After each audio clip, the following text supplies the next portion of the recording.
തിരുവനന്തപുരത്ത് വന്നതിന് ശേഷം ഞാൻ ഒറ്റയ്ക്ക് ആദ്യമായിട്ടാണ് കേട്ടോ കാര്യവട്ടം ക്യാമ്പസിലോട്ട് പോകുന്നത്. അവിടെ എത്തുമ്പോഴേക്കും 10 മണിയൊക്കെ കഴിഞ്ഞിട്ടുണ്ടായിരുന്നു. ക്ലാസ്സുകളെല്ലാം തുടങ്ങി കഴിഞ്ഞിട്ടുണ്ടായിരിക്കണം. അതുകൊണ്ടാണോ എന്നറിയില്ല, കോളേജ് ഭയങ്കര സൈലൻ്റായിരുന്നു. നടക്കുന്ന സമയത്ത് താഴേക്ക് തൂങ്ങിക്കിടക്കുന്ന ഈ വർണ്ണക്കടലാസുകൾ കണ്ട് നടക്കാൻ നല്ല രസമുണ്ടായിരുന്നു.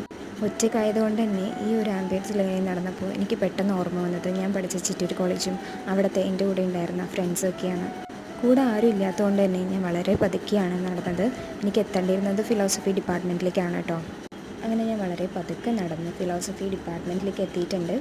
ഡിപ്പാർട്ട്മെൻറ്റിൽ ചെന്ന് സ്റ്റെപ്സ് കയറി കഴിഞ്ഞിട്ടുണ്ടെങ്കിൽ നമുക്ക് ഈ പ്രതിമ അവിടെ കാണാൻ പറ്റും. അവിടുത്തെ പരിപാടികളൊക്കെ കഴിഞ്ഞ് ഞാൻ പതുക്കെ ഇറങ്ങി. ഈ ബിൽഡിങ്ങിൻ്റെ സൈഡ് നിറയെ മരങ്ങൾ ഇങ്ങനെ മുറിച്ചിട്ടിരിക്കുന്നത് കാണാൻ തന്നെ സങ്കടമുള്ള കാഴ്ചയായിരുന്നു കേട്ടോ. ഞാൻ കുറേ നേരം അവിടെ വലിയൊരു മരത്തിൻ്റെ താഴെ ഇങ്ങനെ ഇരിക്കുകയായിരുന്നു. എപ്പോഴെങ്കിലും നമ്മൾ ഒറ്റപ്പെട്ട് പോകാറുള്ള സമയത്ത് ഇതുപോലെ മരങ്ങളുടെ താഴെ പോയിരുന്ന അവർ നമുക്ക് കൂട്ടായിരിക്കുന്ന പോലൊരു ഫീൽ ഉണ്ടാവും.